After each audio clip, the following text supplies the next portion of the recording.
This episode of Finding Demo is being brought to you by DS Custom Tackle, old Delaware surf fishing up north. Yeah, I love them. They've got a bunch of great stuff in their shop: floats, hooks, rigs, teasers, a whole bunch of different pieces. There's going to be more coming to the website. I can't talk about it, but you're going to want to pay attention to it because it's about to get really crazy. DSCustomTackle.com is the website. Like I said, check it all out. Get your order in. If you're a rig maker and looking for a supplier, they got you really well covered. They can do a lot of that, and you're going to start seeing them. Oh, I don't know, maybe in your local tackle shop soon. I mean, maybe letting a cat out of the bag that I shouldn't let a cat out of the bag. You never know. All right, let's get into it.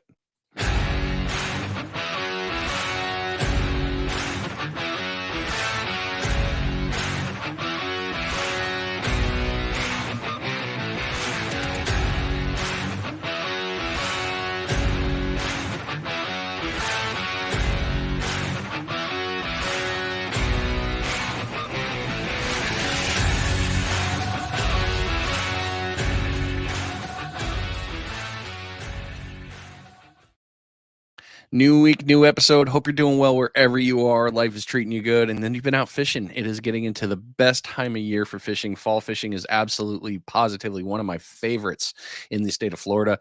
Yeah, things start getting funky. The pompanos start running, the reds are running, and then we're going to be turning into colder weather. We're going to be looking at tuna up here in my area. We're going to be looking at big fish. I mean, there's a whole lot of great things that are going to happen in the surf. This week, we're taking a little road trip over to the east coast of Florida. Again, we're going down to the Space Coast area. And this week we're talking with Captain B's Surf Fishing Charter.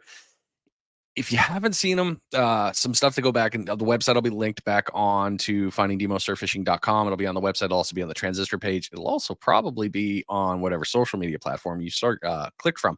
But you're going to be able to find him on his website, Facebook, Instagram, easy stuff. And, I don't know, you might find him on the old Salt Strong team. Yeah. He's got some videos there too. He's got a lot of cool stuff going on. So without further ado, I'm going to stop flapping my jibs and get him on the show here because he's going to have to tell you all his own accolades. So Captain B, welcome to the show, buddy.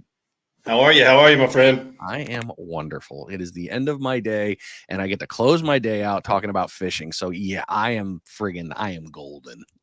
Perfect. Well, I started my day talking about and fishing, and now I'm going to end it talking about fishing, and then I'm going to go cook some fish for dinner that we caught. So very nice. What'd you catch today? Today I had to do an inshore because it was too rough. So we fished under a bridge, still land-based, and caught some mangrove snapper. But still, they're my favorite. I fry them whole.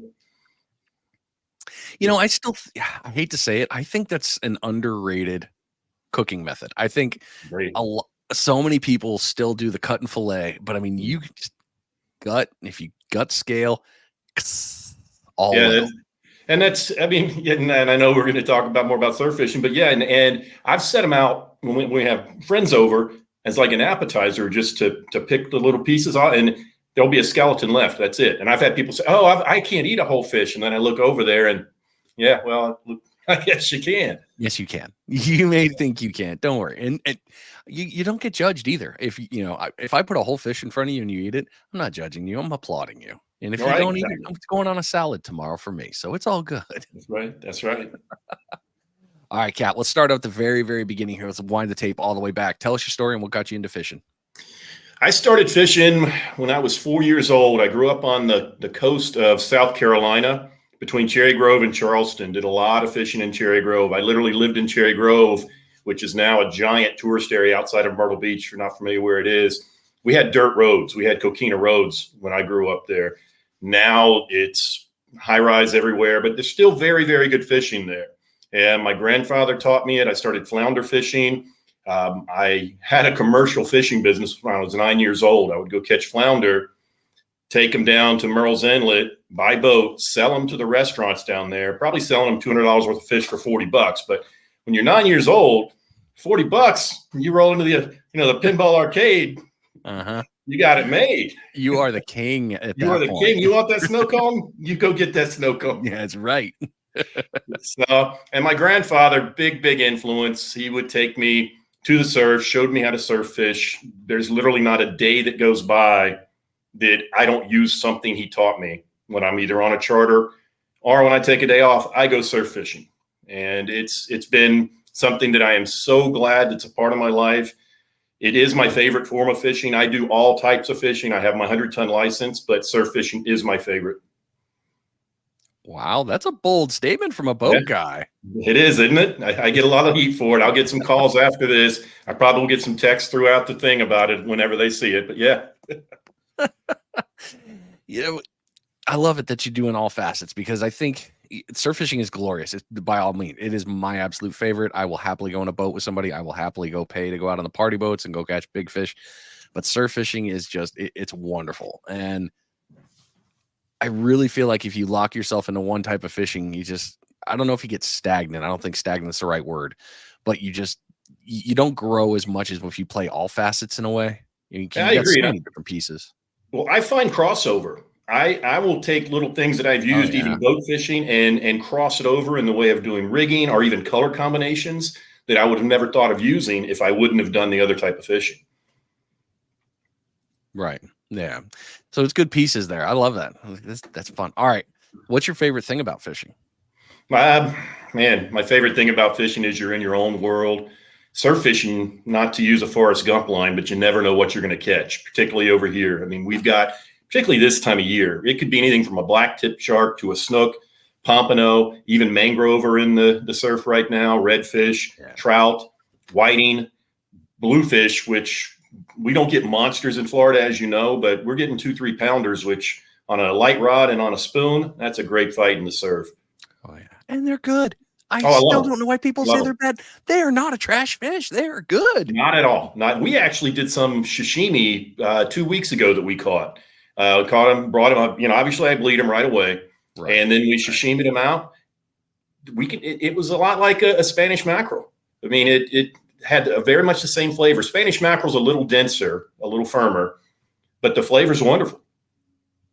Yeah, she's an oil. I mean, they're oily, and that's one of the great things. And you throw a little lemon on there, or I will do it this year. I will do bluefish ceviche just to change it up a little bit, but it's fine. I've told so many people and I've done it on this show. Just cut the dark meat out, and it's even better. It's such a good fish. Well, I've actually done them on the half shell where I fillet it to leave the scales on it, put it on the grill on not extremely hot heat, put lemon wedges and onions on it, just olive oil and garlic, and that's it. And then take the onion or the lemon and char it just a little bit at the end, and then squeeze that on top of it. You get a little lemony, smoky taste to it, and just eat it right off the skin. Yeah, I do that. Yeah, it's good stuff. For that one. We've turned this into a cooking show. Oh man, are you kidding? One of these days I am going to find. So I'm not going to plug them because they haven't responded. And the time I did call and ask who they were running their social media. They were like, no, and hung up on me. I'm like, I wasn't really trying to sell you anything. I really wanted you on my show. But yeah, that they make such great food. And I'm all like, I just want to talk to you about how you cook fish. Damn it. That's all I want. That in the surf fishing trips, that's one of the number one requests I get is I want to catch fish that I can take home and make fish tacos out of. That's the number one request that I get. And so I've actually printed out 3 and 4 different recipes, and I give it to my charters so that they have a recipe for all the types of fish that we're catching. And I also work with some restaurants where I'll clean the fish and they can take it in and they'll cook it for them, give them a salad and some French fries, and charge them $9-10. And they like doing that too. Nothing like cooking free protein. Right. It's so smart. That business model is a brilliant model. I mean, it's for restaurants. If you guys are close to the water, if you're not doing that, you're just missing out on a free market. That's such easy money. Oh, absolutely. Where you are, everyone does it. Yes. We took it into Peg Legs. I cleaned it at Peg Legs and I cleaned it at their cleaning station. Some Spanish mackerel handed to the bartender. She took it to the back and cooked it and they brought it out. It's great. Yeah, that place is. I have unfortunately not been able to eat there because anytime I've driven by, the parking lot's completely jam packed. I'm like, yeah, we were downstairs. We were in the, as they called it, the locals area. No AC, which is perfectly fine with me. Had fans going, live music. That's a fun place. It really is. They did a great job with it. Okay, back on track. What's a bucket list fish for you to catch? Wow. A bucket list fish was going to be a rooster fish. I've never caught one. I've seen it. I've never even been close to one, actually. And I've been in South America. I've been in Mexico. But I've never gone down to Panama, for example, or even Cabo, which Cabo. Yeah, you heard about that. That was nuts. You can catch them off the beach there, which is insane. And that hits home for me right there. I'll get into it later with some of the things we're going to talk about. But yeah, I've got some things to share about what I want to do and bucket list plans as well. But it would be a rooster fish. I mean, I get just as excited catching a 1 pound whiting as I did when I caught a 625 pound black marlin. I mean, I just love to fish. I love to see the rod bend. I love to feel the pull on the other end. And it's just very gratifying. And I have turned that into, I love taking people that have never fished before and having them fish and see the enjoyment on their face. I mean, I've had 50-plus-year-old men cry when they've caught pompano because they've always wanted to catch it. So it's a very rewarding experience. Oh, yeah. Very, very much so. And you bring up Cabo. I just did an episode with Cabo surfcaster Wes, and he was telling me about the time he was how he does it, because he catches roosters all down there all the time. And I'm like, what? It was just like an utter shock. And then he told me the story of how he did it the first one with his bait coming right down the wave, and all the other fish ran out, and all he saw was that rooster pone right in. I was like, okay, that's intense. He's like, oh, it was great, man. And then I could see that kind of moment that would hook you for life. There's no way you're getting out of that adrenaline rush. Absolutely. I mean, that from land. I mean, because you're not cutting the corner with a boat. It's all your gear and the fish, man. Yeah, that's not stressful. Okay, you named a couple places there, so let's go into this last one, and then we'll move into the tips and tricks here. Sure. Can you share memorable surf fishing stories, including any kind of unexpected catch or challenging fishing situations? One of my most memorable happened actually just recently. We were fishing on the Patrick Space Force Base beaches, and I had a gentleman that wanted to, his whole life goal, and it relates to what I just said, was to catch a pompano. And he'd actually been surf fishing for like 14 years and had never caught a pompano. We'll get into that and the tips and the other parts too on why that happens. We went out, and it was a slow day. We were catching palomita, which you guys get them up there occasionally. It looks like a baby permit, but it's got pre-made grill marks already on it. Yeah, and they're delicious too. Yeah, and they're delicious. We caught a bunch of those, and he had a cooler full. Well, we were in the 9th inning. I'm taking the 6 rods down real slowly, letting them stay in. I put my hand on the 14-footer to bring it in to end the day, and it doubles over. I get him on the rod, and it's a 20-inch pompano, and he literally he broke down on his knees holding the fish, and there were tears coming out of his eyes. It was real. I mean, he had a spiritual ocean experience with that fish. It was amazing. Obviously, I've caught a lot of cool things in the surf. Probably the neatest is I did catch last year a keeper mutton snapper out of the surf here, which is unheard of. That's not normal for that zone. Not at all. There have been some crazy things happening now lately. Yeah, they really have. I mean, they're catching yellowjack up in Daytona. I mean, I've never even seen one north of Key Largo before. So it's, things are moving around. Yep, we're going to leave it at that. That current is quite good coming up from the south. I've been staring at it a lot this year on the Friday night show that I do with my buddy Smitty Surf Fishing. It's one of the things we talk about is currents. I always bring it up on windy, and because I'm always staring at the current. I want to see where it's flowing, where the Gulf Stream is, how it's moving. Because another episode really kind of got me very, very honed in on currents.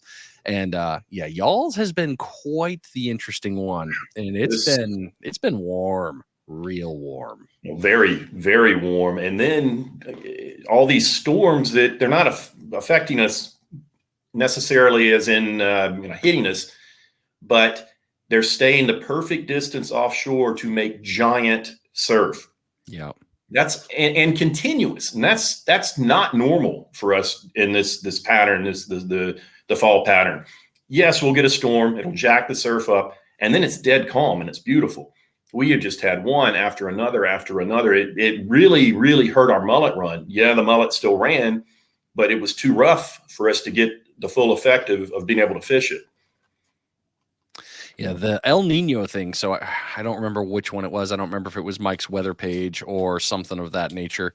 But I was watching it and he were talking about the how the wind is with an El Nino runs Mhm. basically right along the equator. You got that hot stuff and it's pushing pressure, just slamming it to the east. It's just pounding it. And with an El Nino and hurricanes, because the way that it runs, how we normally get the hurricane, especially for us, it comes in off the south and it comes up through the bottom and it Yeah. just punches us right in the face in, Louisiana or something. You're like a catcher's mitt up there for Oh it, yeah, man. we are. We're just a perfect target for it. And we're Yeah. like, yay! Yeah. But with El Nino, the way that the winds and the pressure was, anyone that was coming at us was getting hit and getting sent up. And every damn storm did it. Every Mhm. one of them took a right turn early. So Mhm. you guys were getting all the pressure and all the force from the outer bands, which was taking the fish that normally hide there and making them get the hell out of Dodge and run west. Everything was messed up and down your guys' coast. Your Pompano run was late. Mhm. You guys were getting black drum at a really weird time. There was so many crazy pieces up in Jacksonville. Is where the only reason I'm bringing that up is that's where I get Sure, most of yeah. my reports is Northern Florida. And I was like, okay, that's weird. If the North's getting it, why isn't it happening down on the Space Coast? Because I know where you're at Patrick, because you know where the pavilion bathroom is. Oh, yeah. Yeah. Okay, so that last little piece where you can walk on the dirt, and then you take the left and that last access, turn right, and then you're down in front of the buildings. You got one or Yeah. two buildings. Yeah. But yeah, that's my honey hole. That's my Oh, favorite yeah. place. I That's fished where I it. go. That's where I See, now go when I visit my mom.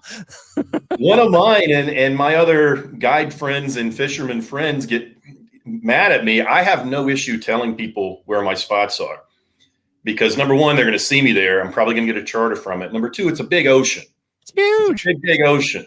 So by the satellite dish there, if you know where that is, Yeah. the big dish that there's a beach access right there. That's mine.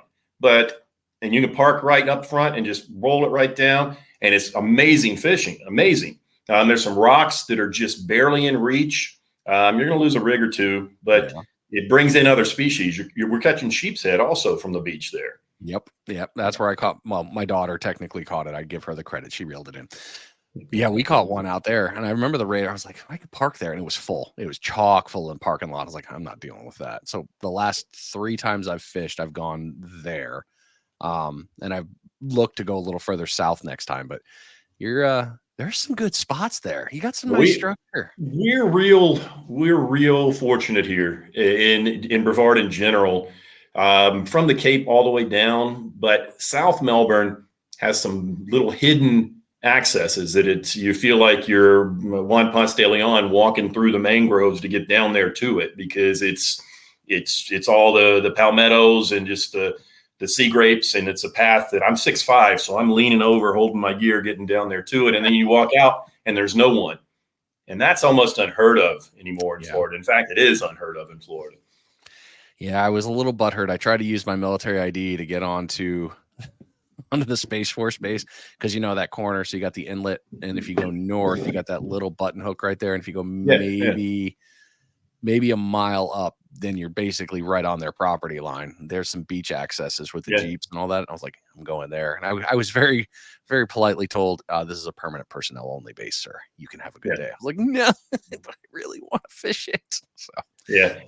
one day. You should have gotten a golf tee time because with a golf tee time, Oh, you could have done the turn and then, but yeah, I might What have I to like use that about it time. Yeah, what I like about it is if there's a storm coming, it sounds like they're right beside us when we're on the beach. You hear, this is the base commander. We're at a level 2 lightning warning. Lightning is within 20 miles. And that's okay. When he gives a level 1 Yeah, and you're we're out. within 5 miles, I leave. And I have people that are, well, why are we leaving? I said, do you understand the best radar in the world is located right there? And they just said, we got lightning here. We're leaving. Yeah, you don't need to be anything T5 and below. I'm out. Yeah. I'm done. We don't need. I don't need to I don't need to check to see how well my rod can conduct Yeah, energy. We're we've not got doing that. 6 lightning rods out here ranging from 9 to 14 feet. And we've got it all covered. Oh, that's a sad truth. Well, before we move into the tips and tricks, let's go ahead and knock out our bait check, and we'll get continuing on with this fun talk.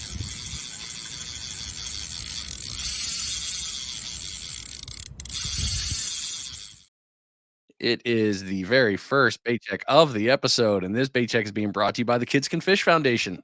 You guys know I love them. Kidscanfish.net, doing great things for these kids. The camps are right now and still in St. Simon's Island, Georgia, and also up in the northern portion of Florida, Jacksonville area, and stuff like that. They all go a little bit further south. However, new camps might be coming out that might be on the road. You're going to need to pay attention to that. All the things that gets money into Kids Can Fish is automatically put back into that for the kids to go. They go to these camps, all the gear they get, it's theirs. They don't pay for it. It's theirs. They learned how to use that cast net that day. They used that rod that day. It's now their gear. So you're helping the next generation get that wonderful addiction that we already have right into them to pass it on. And they're learning great things. You get to go to their end of the year. It's in October. It just passed the Red Running of the Bulls tournament. That also huge fundraiser for them. They are doing great things. So go check them out. Kidscanfish.net. Love you guys. Thank you for all that you do for this community and the kids. It's huge. All right, moving into the knowledge. Here we go. All right. So for you personally, I know you do have the charter business, and I know you also fish on your own, whether it runs in both. You're welcome to answer it however you like on that. How do you plan your fishing trips? It obviously depends. I'm going to focus this on surf fishing. Depends on what I'm doing, what type of fishing. I keep a log, and I recommend that anyone who fishes more than 4 times a month, start a log. You can do it on paper. You can do it in Google Docs, however.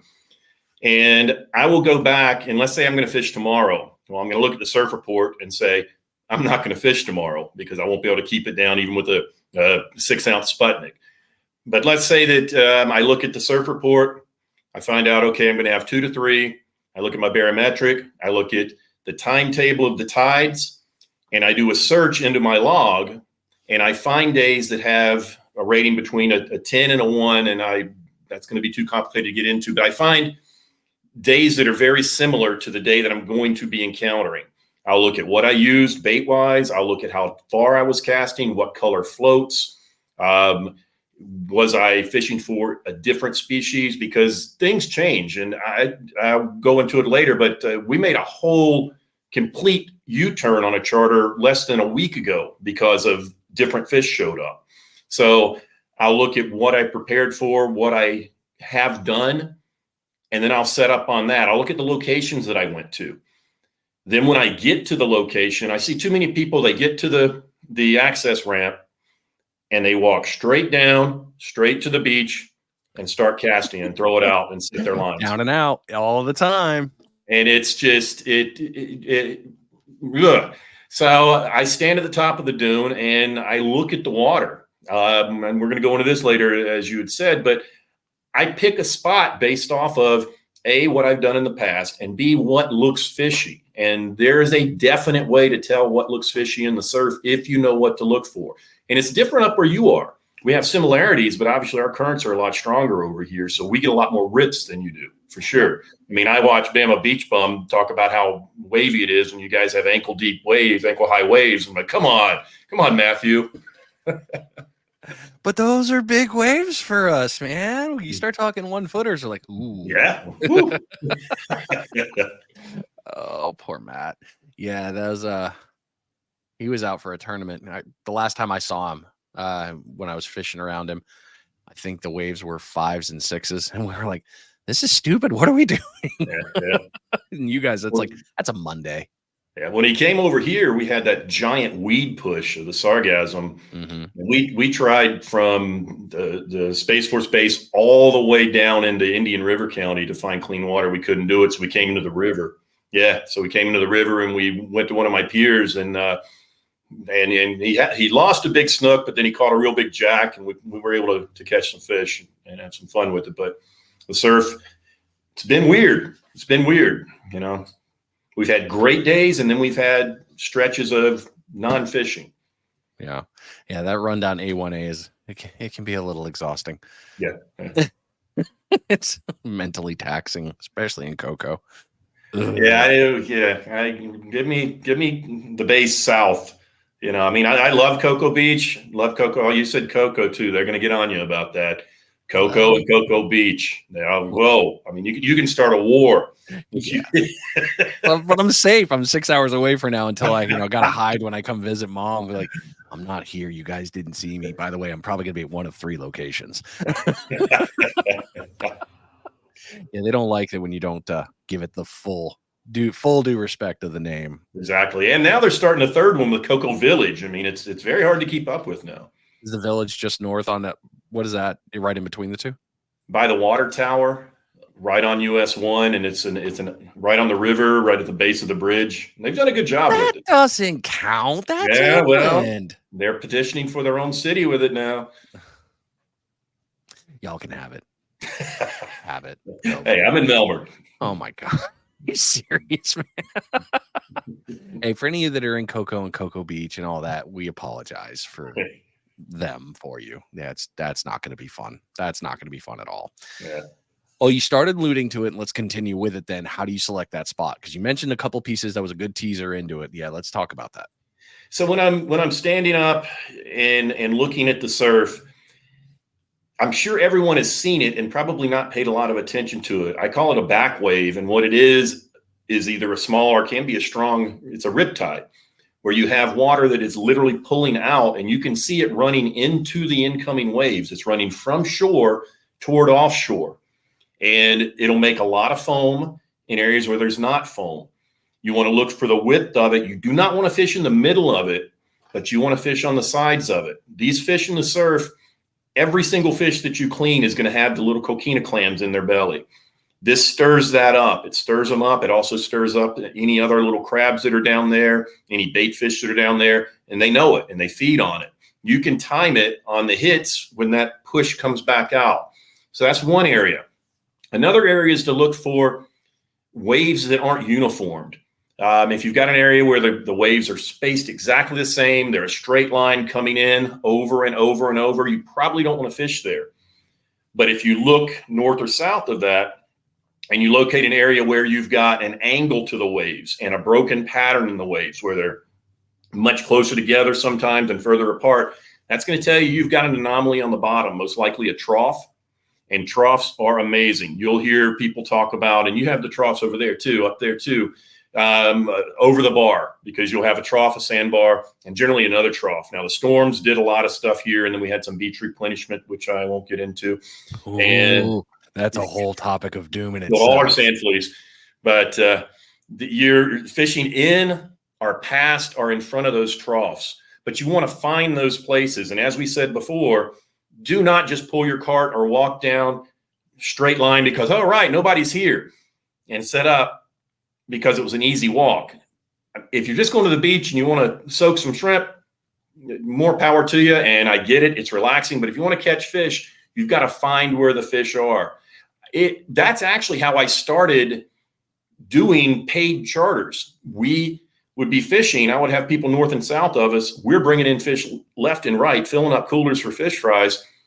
And north and south of us not catching anything. People coming up to us and asking, what are you doing? What are you using? Well, we'll get into the rigs a little further because that's a big point. But it's their location. 100 yards can make a world of difference. You might as well be in a desert if you're in the wrong location. You might get some catfish, and that's always fun, but it's it's terrible. They will ruin your day. So if anybody's new to it, do not touch the catfish. I only use pliers now. I will never grip them ever. I had one get stuck here that I had to take pliers to grab him to pull it out. Oh, yeah, good stuff. Those fins are no joke. Yeah. Oh, they're just Anyway, but back to it. It just is finding the anomalies, finding things that look different, and they're still there. Even when we get the days where we're flat calm, you can still see them because we always have water movement. Always, the moon phases will affect it. Obviously, high and low tide will affect it. Storms, wind, and you want to learn the wind patterns in your location. Some winds will kill you. For example, here a northeast wind, that's a very tough wind to fish. We get a west wind, beautiful, because it makes a false sea, and it's wonderful. So it's just I've done it for so long. It's something I had to take steps backwards when I started teaching people how to do it, because it was, well, what do you mean you don't know? It's right there. Can't you see it? And I mean, obviously I had to learn it. And so I had to take that back and do a reset to, wait a minute, you had to learn it and this person's never done it. How did you learn it? And so that's how I walked myself into teaching people about what I just said. That's good on you for teaching it though, man, because a lot of people wouldn't. You know, You and know, the time on the water makes the difference, absolutely. But there's a lot of people that won't share that. I get a lot of customers that they specifically hire me because I retired here. I've been surf fishing for 6 months. I'm catching catfish only. I want to learn. Yeah. And that's a different type of charter. I also have people, I've had charters, we just want to sit in the chair, watch you catch fish for us to take home and cook. So, Sure thing. Yeah. Oh, you want to pay me to fish? Okay, here we go. Sold. So, and everything in between. Some people, they just want to fish and reel it in. The majority of my charters want to learn. And so I will start it at the truck before we even head down the walkway. I will start it at the truck and tell them why I brought what I brought, why I am rigged the way that I'm rigged, what I'm looking at when we get to the top of the dune, why I selected the location, why I'm putting the rods in varied locations and with different color floats, why I'm using clam on this one with fish gum. I'm using peeled shrimp on this with fish gum. I'm using naked fish gum alone, using sand fleas. Go over all of that with everyone, because one of the craziest things I see are just using the wrong rigs and using the wrong baits. It's amazing. It's amazing. Well, let's move into that. Let's just jump right to it, because you've already nailed the next part there on those ones. So let's talk about the rigs and sinkers and baits. Bring it down. Let's go right from the top. That is the second worst thing, and it always combines with the first one, which was the wrong location. Do not go to the big box store that starts with a W and buy that rig that is hanging there that has more terminal tackle and silver than a Christmas tree, and the big black lines and the big swivels and the swivel at the top and the swivel at the bottom and metal rods sticking out of it and the black wire line. But it's pretty. Yeah, don't buy that. I'm not buy everything that. with that. Yeah. Clip that big swivel right to the hook, right there. That's perfect.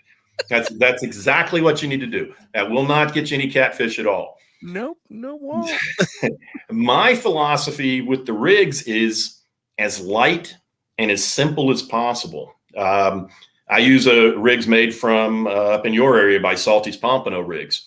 He does double drops, single drops. He does a drop with one float on the top, one float on the bottom.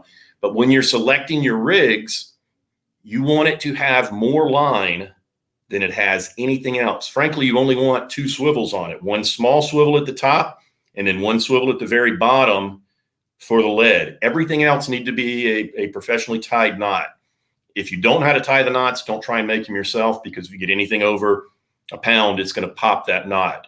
So get them from a reputable rig maker like Salty's, and you can find them. And it's well worth the extra 85 cents to buy that than buying the cheap rigs. That's huge. You can be fishing right beside me with the wrong rig, and you're not going to catch anything at all. Oh yeah, I'm going to outfish you 5-1. Easy, very easy. Yeah. Yeah. So, and the rigging, and then another thing I see is people use too heavy of a weight when it's not needed. My philosophy is as light as you can get away with. If you can get away with 2 ounces, do it. If it's rolling, then amp up. And with that, I actually, when I first get down, I'll throw whatever lead it looks like is going to hold. I'll throw that in without any weight and just take a look and see before I set everything up. Then I know, okay, well, it's holding. That's great. We're good. Or I need to put a heavier weight or even go to a Sputnik. So I primarily, and our area, I don't need to fish Sputniks. No. And I see people over there when we were over there doing it. I use them. I love them. Do you? Oh, I absolutely. So I have a funky reason for it. So my reasoning goes back to when I very first started the social networking, social media influencer. I hate that friggin' word. God, I hate that word. When I started doing anything in this industry, the biggest one I found was I couldn't cast. I sucked at casting. I did not have power in my left hand. I was doing it all wrong. Finally, I learned, and I got with friends, and they showed me, hey, look, this is the way. And what I did is I noticed that with pyramids, I wasn't getting as far out as when I was with a Sputnik. And I was like, all right, well, let's get a little sciencey here. And I have a bad habit to overthink this brain that's not capable of doing that. Thank you, Google, for always having a formula for me. So I took out a whole bunch of different sinkers. I took frog tongues, pyramids, cannonballs, Sputniks, arrowheads, and storms. I took them all out, same rod, same, nothing else, and I just did a weight comparison. I was out throwing everything with a Sputnik by close to 20 yards a shot. That's interesting. And I was like, okay, let's dig into this. Obviously, aerodynamics came into play. That was part of the conversation. Well, a Sputnik is overkill. Sure, absolutely. That's a lot of holding power. But I've adapted my fishing to it. So, you know, my line is nice and taut. I've got a little bend in the top. And everyone that fishes with me, they know my rods now. They are like, okay, hey, that rod's up and down, dum-dum. What are you supposed to be doing? I'm like, peg leg running, because, you know, I can't. But it's the distance made a huge factor for me, because I could be fishing. A great example, actually, you already know it. So right there at that spot we were talking about, one year the bar was maybe 50 yards. It was stupid close, and there was a giant trough right behind it. And I was just dink throwing. It was easy. I was just barely throwing it, and I was just crushing them. I came back 6 months later to visit my mom again. That same bar was like 120 yards out. And I was like, I don't want to deal with this, but I was able to reach it. So that to me was a confidence thing of, all right, I need range, I need holding power, I'm launching a Sputnik. Sorry, long explanation for that there, but yes, that was the main reason for that. And here it's kind of the same thing. If I know that I'm going to a spot where it's got a ginormous hole in front of me, but the bar is a bit far out, and I know I'm going to use zones, I'm launching something real long. I want all the range I can get. You know, you bring up a good point with that, and 100% get at least a rod out as far as you can get it. Oh yeah, always one. But another mistake that I see people making is they take all of their rods, whether they're running 2, 3, 4, and they throw them all as far as they can throw. Yep. Bad idea. You want to cover as much of the water area as you can. It's very similar to fishing off of a boat and fishing the column in different depths. You want to put a short rod, a mid rod, a little further, and then a bomber. If one starts producing, let's bring them in or throw them out. Everything's going to that one. Yeah, that's where they're feeding right now. If they stop hitting on it, go back to your vary. Same thing with if you get one color float that's dominating, switch them out. Yep. Switch them all out to that color, because if your greens aren't catching, your oranges are. Chances are, unless you get a major watercolor change, the green's not going to catch. Yeah. And you have to be willing to make those modifications. You also have to, as your commercial spots, I'll call it your check your bait. Check your bait. Check your bait. 10 to 15 minutes, check your bait. Because we have, and Tony Fagioni from Fish Gum, I learned this from his YouTubes, the little olive snails will come, get your bait, pull it under the sand, suck it all off. You're fishing on credit out there. You got nothing, but you don't know it. So check your bait. Tony's actually the reason that I do a 20-minute bait check. Yeah. See, I do 10 to 15 on the charters. I do 10 to 15. Oh, yeah. I want to make sure I got fresh bait on there. And that's another good thing about the fish gum, too. Your shrimp is gone. You still have the fish gum on there generally. Oh, yeah. And I mean, I've caught some major fish on just fish gum where I've stopped. I've been driving, doing calls to the hotel marketing, and water looks too good not to fish, and just take the rod out of the truck and the fish gum. And I've caught fish and brought them home to eat, just like that, just on the gum. Yeah. Synthetic is important. I've said that in so many episodes. You put them both together, because the moment that live stuff gets pecked, because I mean, we've seen it, how many pins are out there, they'll come by or they'll pick you off, or, and the crabs too. All the crabs are jerks. Just stay on there, and so I can bring you in and eat you and use you as bait. But the synthetic, they pick at it, but it holds, and it's like you fish both. You're not losing. obviously throw one out without it and check to see if the synthetic, because I'm sure you've had it. I've had it where all of a sudden my synthetic was the deterrent that day. It was no, I want real bait. Mhm. So those are the days I'm not overly happy. I mean, I'm happy I'm catching, but I'm not overly happy. When I get in that situation, I normally put the bait, whatever it is, on the hook first, and then a piece of the fish gun, which I cut into little tiny triangles to mimic the coquina clam, by the way. But if I find that is not working or seems to be a deterrent with it, I'll put the fish gum on first and then put the natural bait on with it. So that number one, if they're not eating the fish gum, let's say I've got an orange float and a ghost shrimp fish gum, now I've got two colors on there, and one of them's releasing scent. So that to me is an added benefit of the rigging itself. It's a natural part of the bait because, in the fish gum, there's a lot of natural stuff in there. It's creating the scent trail, but it's giving you the color as well. And fish will be attracted to that. I mean, you'll see it on Tony's videos of where they're biting the float all the time. Yeah, especially with your area too, with a different color. I mean, you've seen our water. Some days it's crystal clear. Yeah. I mean, you got to be that's when you're playing technical. But you get those days where it is just muddy and you're kind of like, all right, it's gonna suck. Can we still fish it? Yeah, it's still very fishable. That scent is the moneymaker, man. Oh, definitely. That they're coming in from it from that. 100%. And then the scent gets them, and then if they're able to see the color, that's going to attract them more.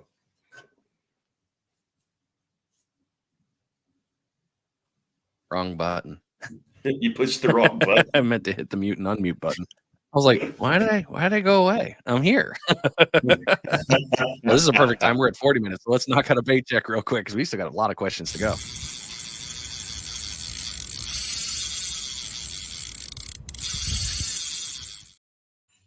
And this, folks, is why I need an engineer. Yes, that is why. It is your second bait check of the episode. And, we've been talking about it. Hopefully you caught a bunch of fish by now and you're just listening to this in the car on the way home. That would make me happy. Yes, it would. If you haven't caught yet, change it up. Change the distance. Change the bait. Move locations. Do not grow roots. It's okay to move. It really is. This bait check is being brought to you by the Sinker Guy. I was talking about his Sputniks earlier. How convenient. Go over to thesinkerguy.com. Take a look at everything that Chip's got going on in the Sinker Guy garage. You need sinkers? Got you covered. It's in his name. Rigs, the Bruno rig. I may not have. No, we know I did. Caught my very first permit on it. It's a great rig. It's doing great things. You need swivels, floats, tools. He's got it all in there. So go over to thesinkerguy.com. Take a look. Get your order in today. Quick shipping, great customer service, and he's always there for you. Good stuff. So you were talking about this. I'm going to bring this back in here because I was fishing with Salty at the Kids Can Fish tournament. And he came over. Of course, he grabbed my rig because that's what Salty does because we're friends. And looked at me, he goes, what the hell is this? I'm like, what? He's like, what is this? And he grabbed it. And I was like, it's my shock leader. He's like, what's wrong with you? I was like, I got sick and tired because how him and I met actually was I broke one of his rigs. And it's because I wasn't using the proper formula. I wasn't doing the, 10 pound, 1 ounce. I wasn't using that formula. I was throwing fingers on his 20 pound rigs. That's way out of the box for a 20 pounder with how I cast. My whip, I have a whip cast. So I know that. So I put the shock leader on and I can throw his rigs all day with a 5 ouncer, no problem. He's just like, all right, I see what you're up to. Get back to fishing. So I love Salty's rig. Salty's done great things. The dude is They're smart. fantastic. Listen, we a friend of mine, Matt Stevens, who he has the Space Coast Fishing Experience channel. He was fishing with the Salty's rig that I gave him. He had to have hooked a smaller fish, and then about a 60, 80 pound tarpon ate that. He fought it for the better part of 15 minutes on a Salty's rig before it finally couldn't handle it anymore. I mean, it was insane. And the tarpon was running north and south instead of out. So he was just running up and down the beach with this thing. I thought he was going to land it. I mean, it was amazing. Oh, I would have been so sad. Like, no, get closer. Damn it. There's just it jumped. And I'm like, what? I mean, insane. Oh, that would have been fun to see. I think Salty's got it on his Facebook page. I think he posted the video. I'll have to look. That sounds like fun done. All right, so you talked about his rigs. And I went on a diarrhea of the mouth there with sinkers. What do you prefer for sinkers over there? I'm old school. I use a pyramid whenever I can. Yep. My go-to would be a 3-ounce. If I can get away with 2 ounces, I will. 4 ounces. I carry everything from a 2 to a 5 in my tackle bag, which makes it nice and heavy for you. And then I keep Sputniks always, but I keep those on a ring attached to my beach cart. And the Sputniks, I have 4 and 5 ounces in the Sputniks. I don't see any need to go smaller, because I'm going smaller, I'm going to be able to hold it with a pyramid. But if I can get away with the pyramid, I'm using the pyramid, period, hands down. On a rare occasion, depending on if we're fishing for something else, like in the mullet run, fishing for snook, I'll do either a Carolina rig or a knocker rig with an egg sinker, but totally different type of fishing.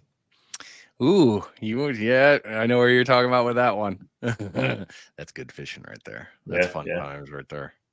Oh, definitely. Yeah. Okay. Let's talk a little bit more of gear. What are the essential gear and tackle needs for a successful surf fishing trip, and how can anglers choose the right equipment for their needs? I see this a lot too. The first time fishermen on the beach, anglers will buy a surf rod. They assume they need to have a 12, 13, 14 foot rod. It's a lot different casting that than if you're used to fishing lakes up north or even down here, your 7, 8 foot rod. A lot different. People go buy those. I'll watch them cast. All their cast will go either right or left, depending on what hand they cast with, or they'll drop it behind them. There's a learning curve for that. On charters, I will take everything from a 7 foot to a 14 foot rod. Some people want to cast, and I obviously will encourage it and let them do it. But as far as casting the big 14 footers, it's totally different, but people can handle the smaller rods. So if you're going to be a first time angler on the surf, I recommend that you get a rod somewhere between 7 and 9 foot and a spinning reel. It's between a 4,000 and a 6,000 in your spinning reel, something you can handle. Get 2 or 3 of them, use those, learn on those, then graduate into the longer rods. I like that you did that. Not many people would go with the 7 to 9, especially for the learning curve. I like it. Listen, some of the biggest pompano that we've caught have been on a 7 foot rod here, and you can get plenty of distance off of it. And a lot of times the fish are in 20 yards of you anyway. That's the one that I think so many anglers, and I'm guilty of it. I mean, I've been doing this for a few years, and I know other ones, we're all guilty of it. We start getting in that over the bar mentality, over the bar, Right. they're far. We totally ignore the first 30 feet. And Tony, I love what he did when he came out with the runt rod. The runt rods. I got 2 of them right over there, right now. Yeah, I used mine on the last tournament. You can't ignore that first 50 yards. That is a gold mine of plenty of pompano, Spanish, whiting. They all still come up close to get after it. So do the bluefish. I mean, they're coming in to get the stuff. Listen, Robin, my girlfriend, she was fishing one of the runt rods before it was a runt rod. We had an ice fishing rod that she liked to take down there, and she was fishing right in the breakwater. She caught a keeper flounder right in the breakwater. Yeah, with basically a pre-version of a runt rod. Yeah, you can't ignore it. I looked over because she was catching little dink whiting, and I look over and the rod is bent, and I'm like, what? Did she snagged on something? And then it's going, and then she starts yelling, it's a flounder, dragging it back in. I mean, rocking a runt rod with a Carolina setup. Oh, yeah. Deadly. Yeah. Totally deadly. Yeah, absolutely. Yeah, they're fun. I mean, they're fun. Yes, definitely yes. All right, let's get into these. Let's keep going here. What do you do when you go fishing in a brand new place that you haven't been before? Brand new place, going back to what I said about looking for the anomaly in the water, looking for a rip, looking for something that is different. Let me get back into that too. To find something that's different, first you have to find what is the pattern, what's normal, what is happening in a consistent basis, where the wave patterns are. Then you can look for something that's totally different than that. Because you're in a new place, the wave pattern is going to look different to you. It's going to set up different. The bottom is going to change, and it's going to change the wave pattern. So you want to give more time. I give more time looking at the surf when I go to a new location because I want to see that pattern. I'll wait for 3 to 4 sets of waves to come in before I'll go and set up in my spot. And you hit it earlier on there, particularly in a new spot. Do not grow roots. Be ready to move if you need to move. Always have your head on a swivel. And if you see a place that looks better and you're not catching fish, go. Now, my grandfather taught me never leave fish to catch fish. So if you're catching them, even if it looks a lot better over there, stay right where you are. Grass isn't always greener on the other side. No. I mean, oh, look, wow, we're catching fish, but look, there might be some over there, but we're catching fish. We got to move. I mean, no, stay. Yeah. It's so sad. And the bad part is anyone listening to this, you know somebody that's done it. I may or may not have done it. Oh, I've done it. I've absolutely done. I'm like, oh, that looks better, dumbass. Yes. Reeling fish. Oh, it looks way better over there. Here, put him in the cooler. All right, let's go. Well, that leads into this next one then. How do you adjust tactics for fishing when the bite isn't on fire? I'm always ready to change. Excuse me. I'm always ready to change up my bait. I always will have multiple types of bait. I'm always ready to change up my rig. And a perfect point that I brought up earlier, I had a 2-day charter, a Thursday and a Friday. On the Thursday, it could not have been, I couldn't have scripted it any better. The set lines, we were catching fish about every 20 minutes, which is perfect. Big keeper pompano, loaded the cooler for them. The next day, pretty much the same location. I went a little further north, set up, nothing on the set rods, nothing at all. So I'm watching, and I'll go in a little deeper on this too. The Spanish and the bluefish were chasing the glass minnows, and there were some LYs in as well.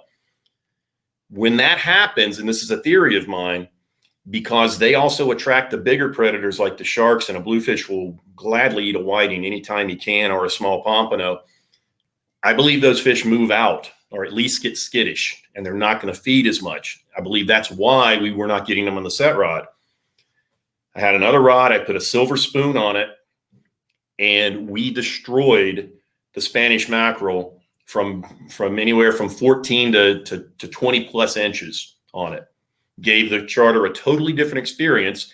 I had no plans whatsoever of using artificials on this trip. But if I would have stayed stubborn and said, oh, yeah, look, I can see Spanish right there, but we might catch one here on this, and changing, I mean, a complete flip of how we were fishing and changing to that, which made it a day that they were thrilled about it, and loaded the cooler again for them. And they both days they cooked the fish that night. And I had no plans whatsoever to do that, but that's the fish that was biting. Now, let's say it's a day where there is not a bite.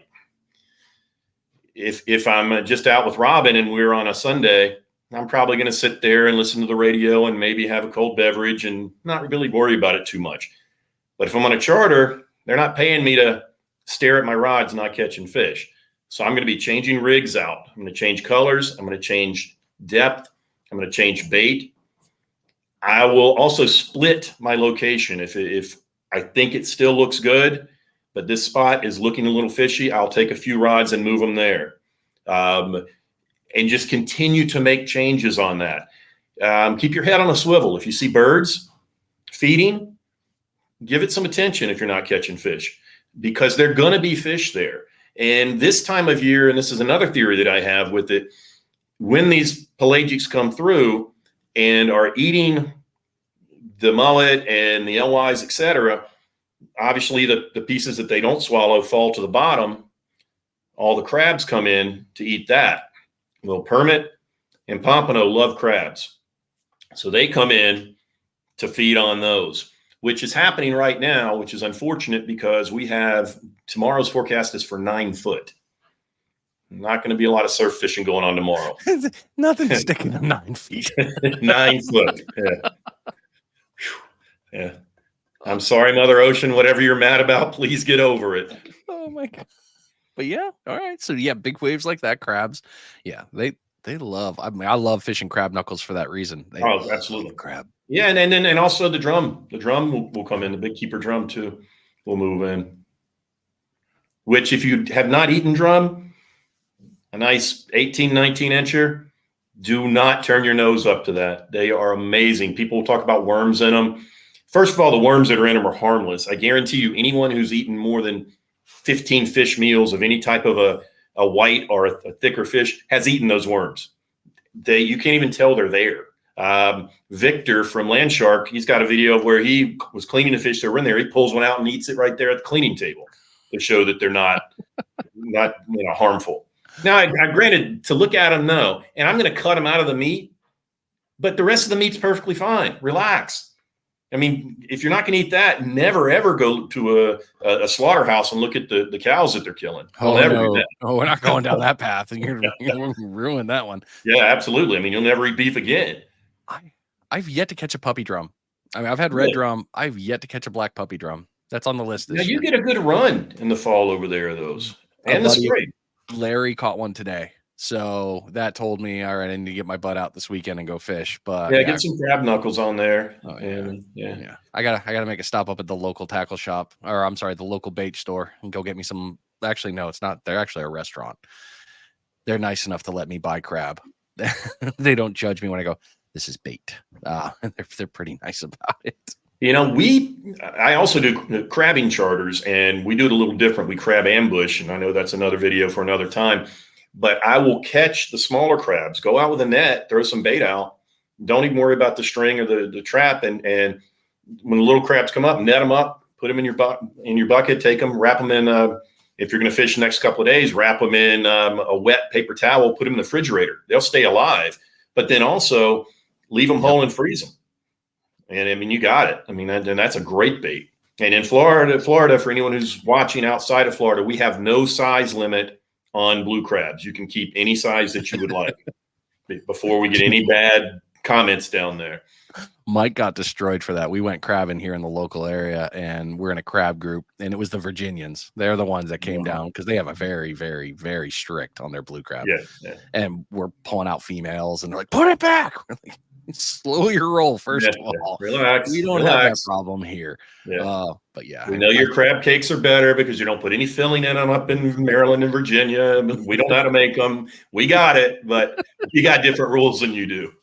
You guys, you Florida man. Yes, we do things different down here. We're a whole different country. We know. Yeah. Well, you brought up a good one here. We're gonna nail this one, and then I know we're pushing on your timelines, but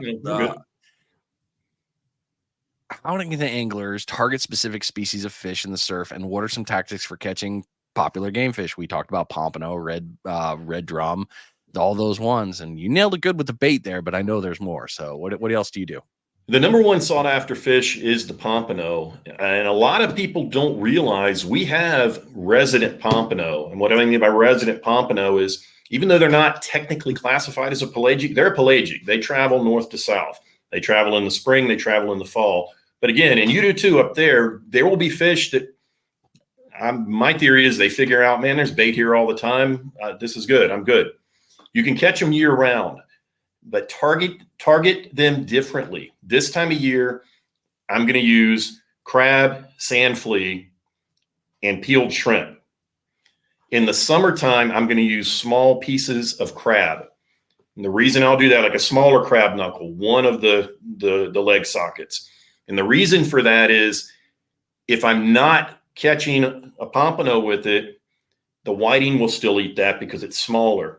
Any of the resident drum that are here, red or black, will eat that. You're going to get, we'll get some spade fish that move through. They'll eat that too. The bonnet head shark, which we left out earlier, Ooh, so good. They'll eat that. And if you have not eaten a bonnet head shark, they are amazing. Amazing. Make sure you do. I actually gill them and gut them as soon as I catch them and get them in the ice. Yeah. But they are delicious, wonderful, wonderful fish. And it's because they only eat crustaceans. They eat shrimp, they eat crabs. That's it. So you're going to want to use those types of bait during the different times of the year. And as I said earlier, always have at least 3 types of bait with you, and if you can't get 3 types of bait, have 3 types of fish gum with you, different colors, different scents. And that will allow you to mix it up on it. This time of year, if we can get them, sand fleas. And in summertime, yes, sand fleas, but you're going to limit your target. I will cut my sand fleas in half in the summertime. Number one, it's easier for the whiting. Number two, it releases scent when you cut them in half as well. Because a big sand flea, the whiting, they'll pick at them, but unless you get a stud whiting, he's not going to be able to eat it. Yeah. Size on that one, a little olives. If you go over an olive, cut it. Do not go big for those. Yeah. No need. Absolutely. All right, last question in this category, and then we'll get into the guide business here. What are the top surf fishing mistakes to avoid, and how can anglers continuously improve their skill and knowledge in this great job, this great thing that we do? Well, the top we covered a little bit. Don't just walk straight down and start fishing. Number two, do not buy that rig that looks like a Christmas tree from the W store. Don't do it. Keep your gear, your tackle simple, very simple. Do not be stubborn and only throw as far as you can, which we also covered. Vary your distance. And probably the biggest is don't be afraid to move. Invest in a beach cart if you're going to do this, because you need gear when you're doing this. A mullet run is different. We'll pack real light because we're running up and down the beach. But if you're set line fishing, you need your gear and you need options. So invest in the beach cart with big wheels. Don't get the little wheels. That's a giant mistake that I see. They're okay coming down the hill, but then they basically have to call a tow truck to get up the hill with those things.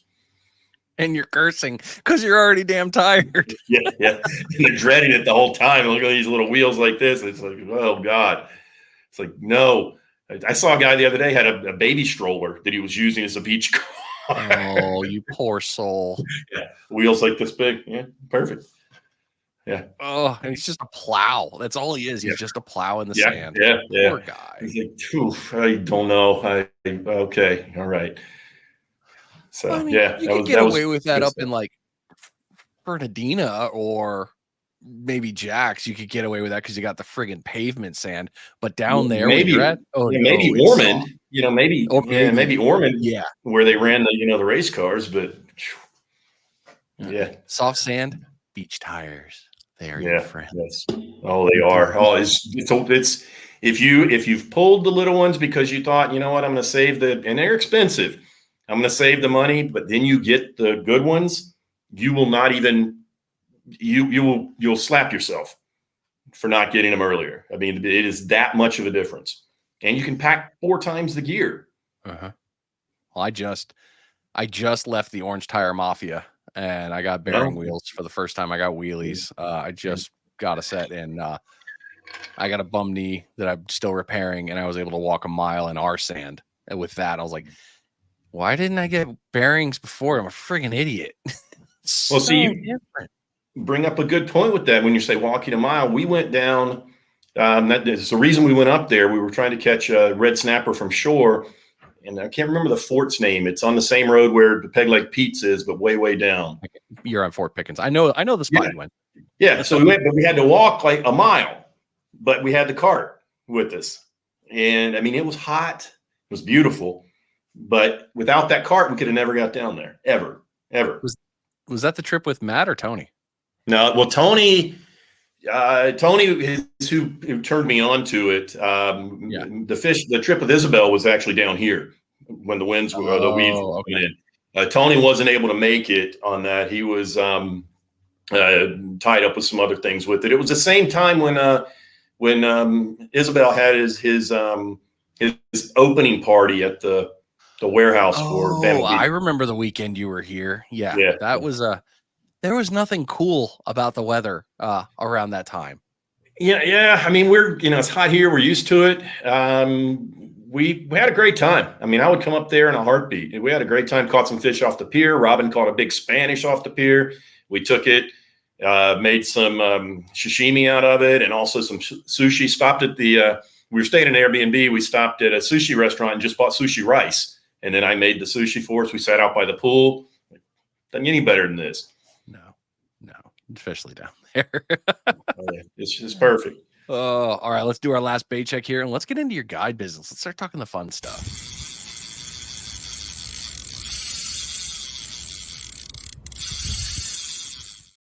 And I always love when I'm doing video podcasts and I get to watch that memory roll across my screen of me bringing in that fish. That was fun. God, I love that.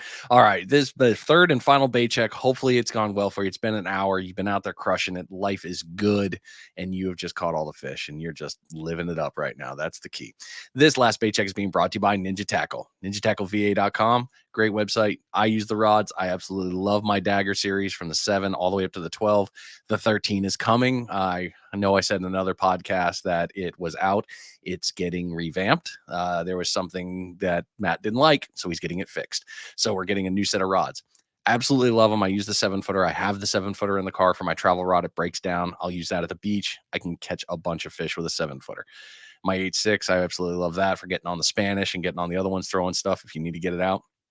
Damn good rod. You need rigs? He's got them. And this isn't just for Florida. This is the entire East Coast. He's got a whole bunch of different setups from drum, blues, whiting, pomps, you name it. Matt's got it. Need bait? Done. If you're into firearm and firearm accessories, he's got you there too. Ninja Tactical. Lots of cool stuff on the website. So ninjatackleva.com. Go on up, take a look at it, check it out. Okay. Good stuff. Guide business. Now, guiding, y'all are on a different level because it goes from the enjoyment that I have, every day we're going out fishing and just gonna, and I'm gonna go walk a little more. Now it's the pressure's on. So what got you into guiding? I started guiding on boats, doing boat fishing, charter fishing, and then actually got into tournament fishing. I was running a big Hatteras for a dentist. And we fished everywhere from the Bahamas up to the white marlin tournaments up in the Delmarva Peninsula area. So I was very familiar with the pay customer route, if you will. Then when I moved to Florida full time, I started surf fishing, but was still guiding on boats. I would work with several friends over Tampa, Dave Mastrada, Jaws 2 fishing charters. I would go with him quite a bit. Also out of Hubbard's Marina, would go out there quite a bit. And it just became something that I felt I was good at. People enjoyed being with me on it. And it really was boat-based fishing and guide fishing. I ran a boat here for a friend of mine, Nick Moon, who owns Melbourne Seafood Stations, which are awesome places. I ran his boat for him for a bit.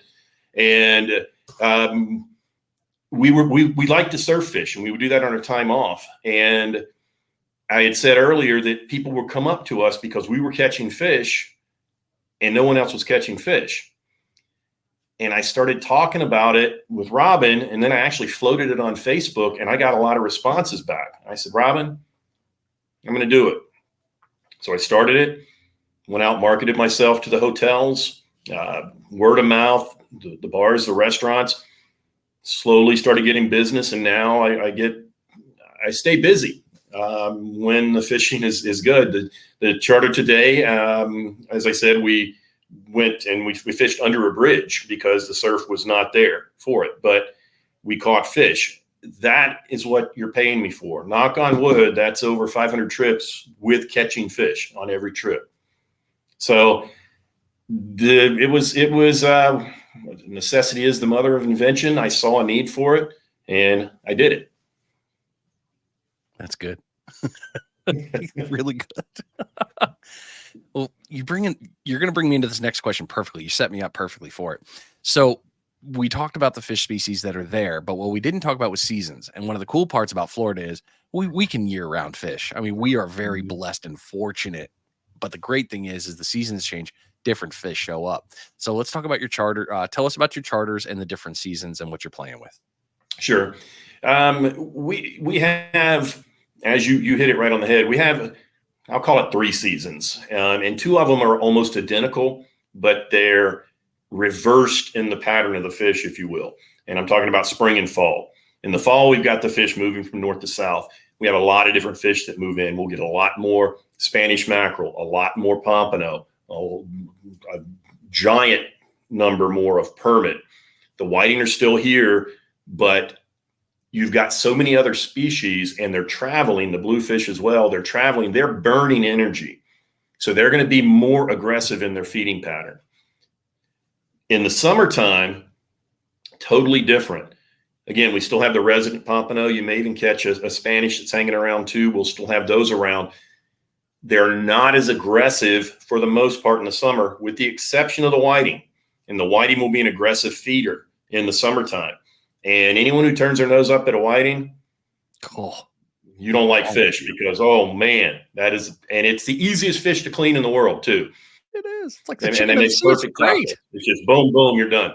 And but they get very aggressive in the summertime. Now it's hotter in the summertime.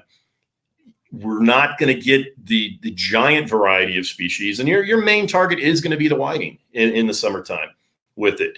Then as we move back in and again into the fall, and or reverse that, go back into the spring, when we're coming out of winter into the spring. In winter, you get a lot more winter than we do.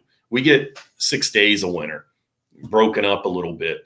And you get those 60-degree days, don't think you're supposed to sit at home. Get to the beach, because that change in temperature, change in barometric will turn the fish on. And you're going to get a lot of the species that have been driven down. The pompano, it's perfect timing for it. The permit, perfect timing for it. The redfish will move in a little closer for that as well. Now, we can't keep redfish right now in Brevard County, but they're great to catch, and they will move in with it. Same thing with the black drum. So yeah, let's call it 3.5 seasons, because the days of winter, that changes everything. I mean, I've got some pictures on my Facebook where I'm on the beach in jeans, and it was because it was cold. I mean, to me, it was almost 68 degrees. That's cold for me. So, and we caught a lot of fish, and it really will turn the fish on.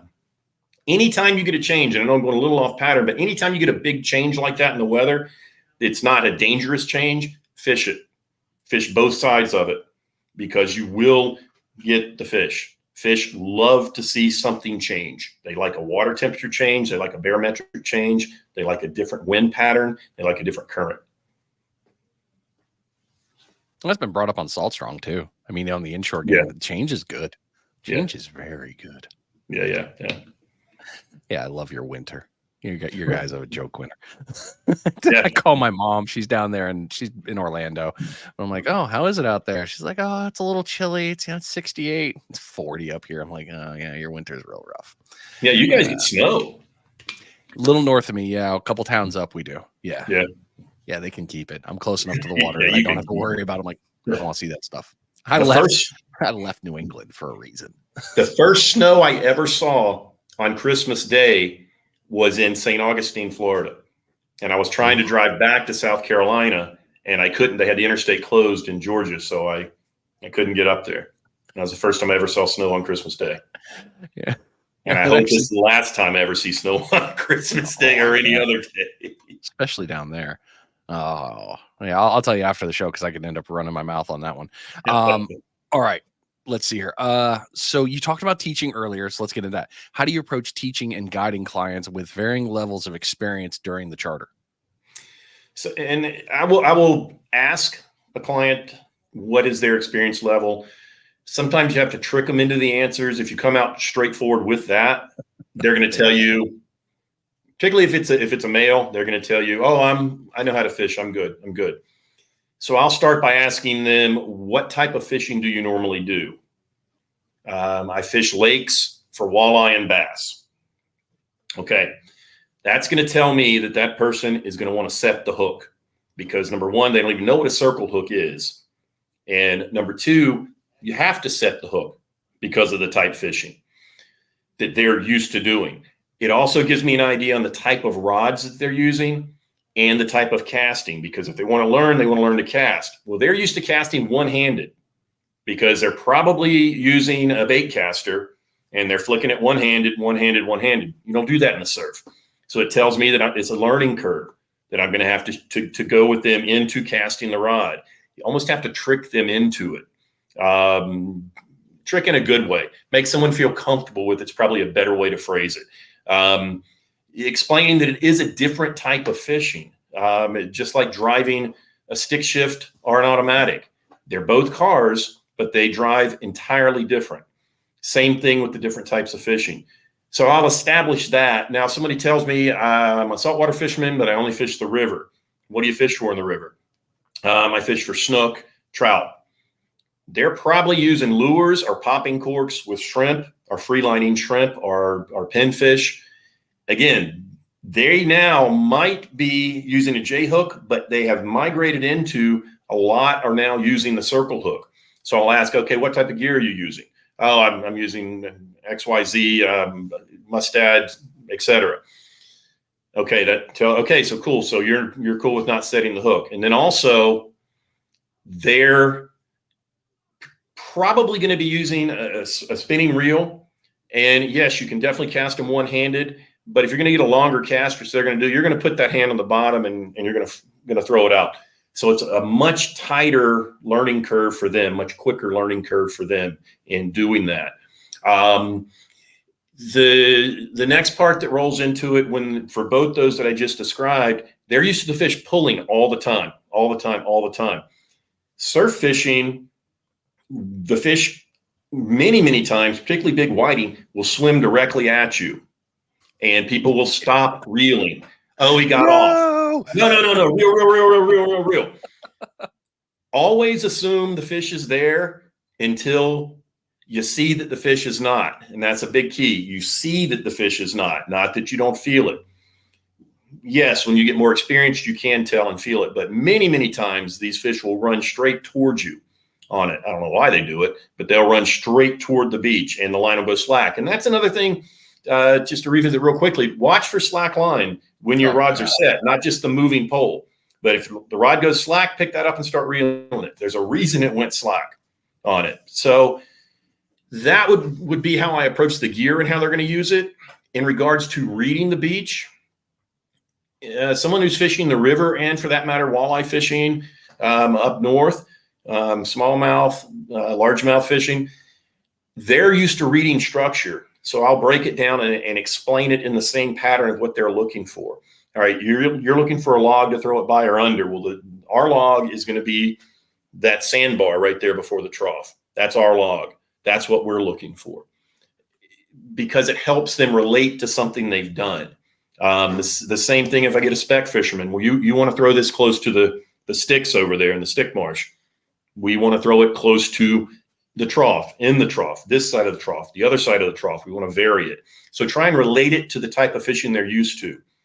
If they've never fished before, honestly, that's perfect, because they don't know any better on any factor of it. Yes, they've seen someone fish, but they want to learn and they listen much better than someone who is a fisherman. And yes, I give credit to all types of fishing. Surf fishing is different, just like fly fishing is different. The similarities, sure, but you need to understand the slight nuances in it, particularly finding the locations, the gear, and the casting. Oh, definitely. So much yes. I gotta say, there's nothing better than a slack line. Yeah. I get more excited at slack I line. don't know. I think I like the rod just doubled over and that's true. It's kind of hard not to love that. Like, yeah, as fast as you can go. Yeah, I ran and did a split the other day because a foot went out from under me, and I'm perfect. I was safe at home. It was perfect. 55 years old doing a split.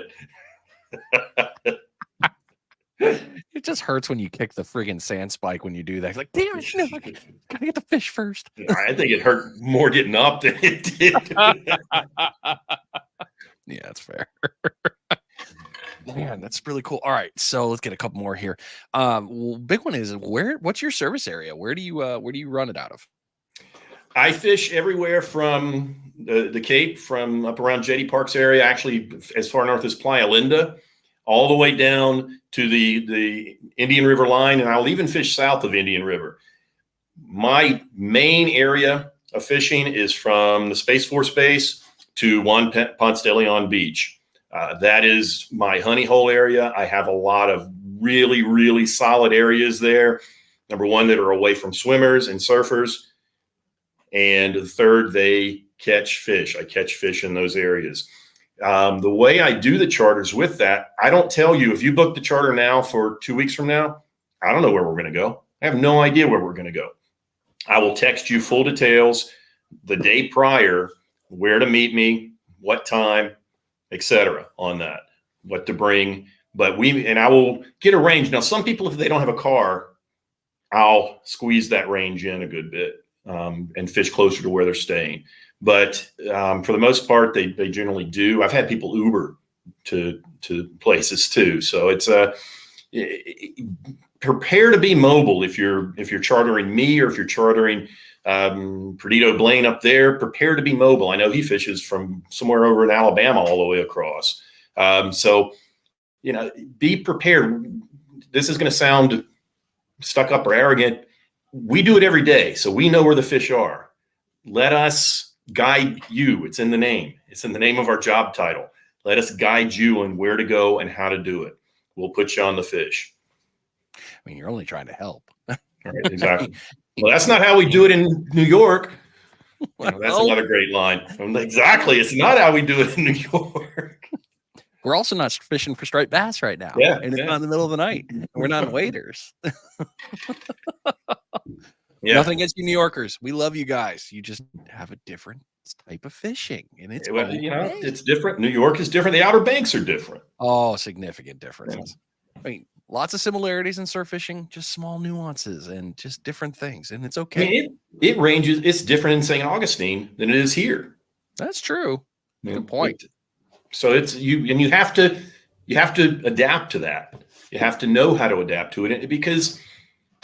And listen, if it was all the same, we wouldn't want to do it. No. Everyone would do it. It wouldn't even be fun. Beer, fish. Yeah.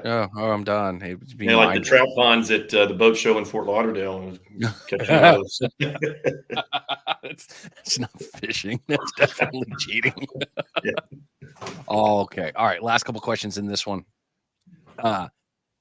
What has been some valuable lessons learned for you after starting and running this charter business? Probably the biggest is patience.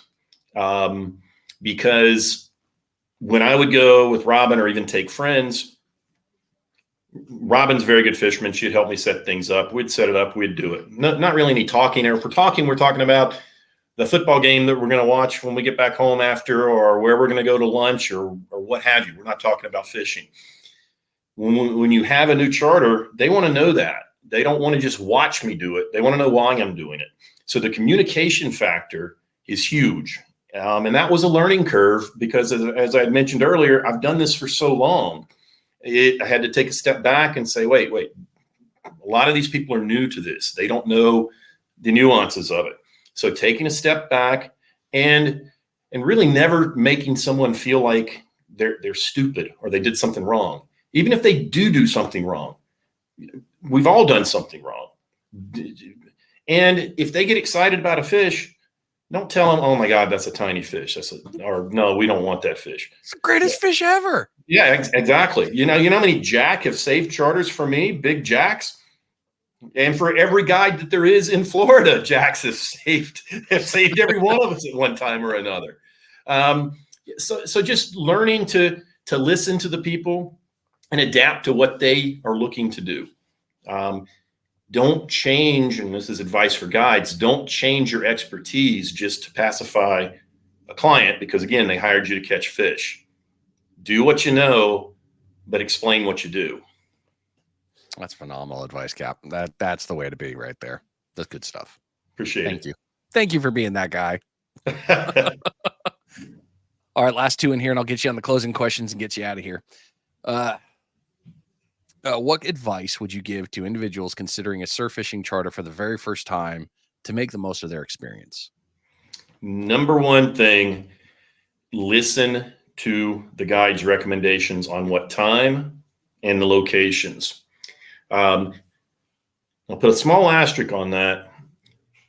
You're fishing for fun and enjoyment. I will get a lot of people, today's, for example, they don't want to go at 7. They want to go at 10 o'clock. So find a guide that's going to be able to adapt to that and do the trip that you're looking for. Don't tell the guide what type of fish you want to catch. Excuse me. You can tell him what time you want to catch, but listen to his recommendations. I've had people tell me they want to catch mahi before. Well, we're not going to catch that from the surf. If we could, we so would. You can in Okinawa, Japan. Yeah, Oki, but I'm not going to Oki. Yeah, well, I'm just saying I want to do that. It's on the list. But listen to what the guide says. Communicate with the guide. Listen to the guide, and get a comfortable feeling with the guide. Have email, text. If you don't feel comfortable, find another guide. And we're very fortunate in all of Florida, your area, my area, both water-based and land-based guides. We have a lot of very, very good guides. We have several in my area here that do wonderful service and make people happy and catch fish. That's our job. And if we got into it for a different reason, there's a red flag there, and you can tell. So don't be afraid to ask questions. I get a litany of questions. Most of them are on my website or on my Facebook. People like to hear it from the guide. They want to feel comfortable. They want to know what to expect. Great points. Well done, Cap. All right, last one, and then I'm going to get you into the finals here. How can listeners find more information about your surf fishing charters or get in touch with you to book these memorable experiences? They can reach me. I'm more than happy to give my phone number. It's area code 321-424-4119. You can call or text. Feel free to leave a message. My email is captainb@usa.com. And my website is the name of my company, www.captainbsurffishingcharters.com. You can also reach out to me, which a lot of people do, on Facebook Messenger. It's the same on Facebook. On Facebook, it's also Captain B's Surf Fishing Charters. You can reach me any of those ways. Again, feel free to leave a message. Text me. Text has become very big. People like text. That's the thing now. So not a problem. Text me. Let me know. More than happy to work with you. I have hotels that I work with. I can make recommendations for you on that. Also places to eat. More than happy to help you and act a little bit as a concierge as well, not just the surf fishing guide for you. Good stuff. All right. All that stuff's also going to be linked back on findingdemosurffishing.com. It'll also be on the show notes that are going to be through the transistor page. You'll be able to get all this information so you can reach back to the Cap. We're going to make sure you got that. Don't worry, people. We won't let you down. I won't fail you. All right, last questions, the closing questions here. And I know I sent you a big list and it's been condensed much down because you answered a ton of those questions earlier through the episode. It's always how this goes. I never fails. Like, I already answered. You just move right down. Okay. You kind of nailed this one, but I'm going to ask it anyway. What knowledge would you give to a brand new angler? Yeah, I'm going to roll right back to it. Don't buy the Christmas tree rig. Use as light of weight that you can get away with. Don't be afraid to move. Vary your distances when you're throwing it out. Biggest one, don't just walk straight down to the beach and set up. Look. Find a spot that's different and head there. Another 50 steps isn't going to kill you. Find the spot where the fish are. You'll be much happier with it. You've only said the same thing 3 times, so it's yeah. The idea that he means it here, people. I mean, that's it, guys. That's it. It's so simple.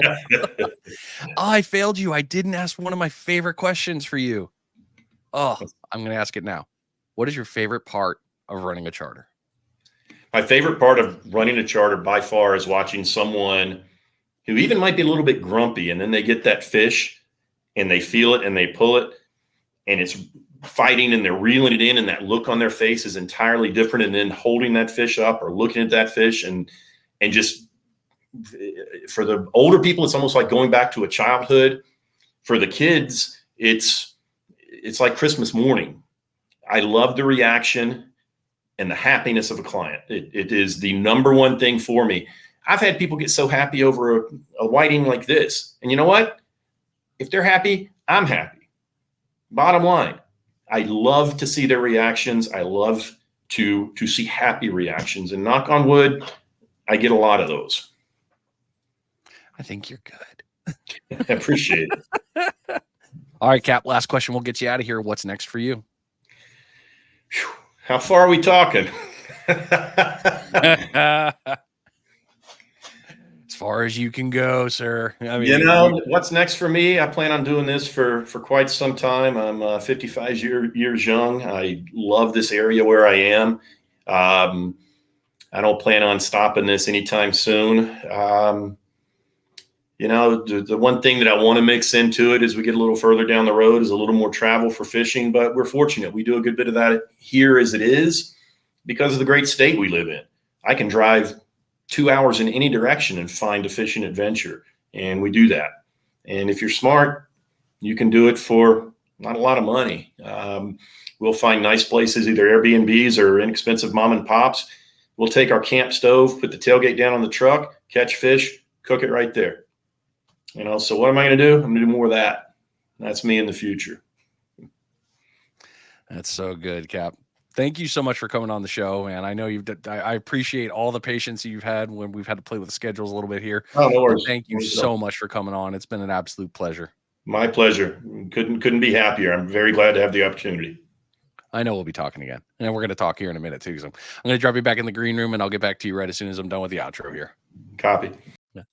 All right, ladies and gentlemen, there we went. We went down over to the east coast of Florida there into the Space Coast. We had a lot of fun stuff. I hope this episode was helpful for you because it was helpful for me, and it was fun. I mean, come on.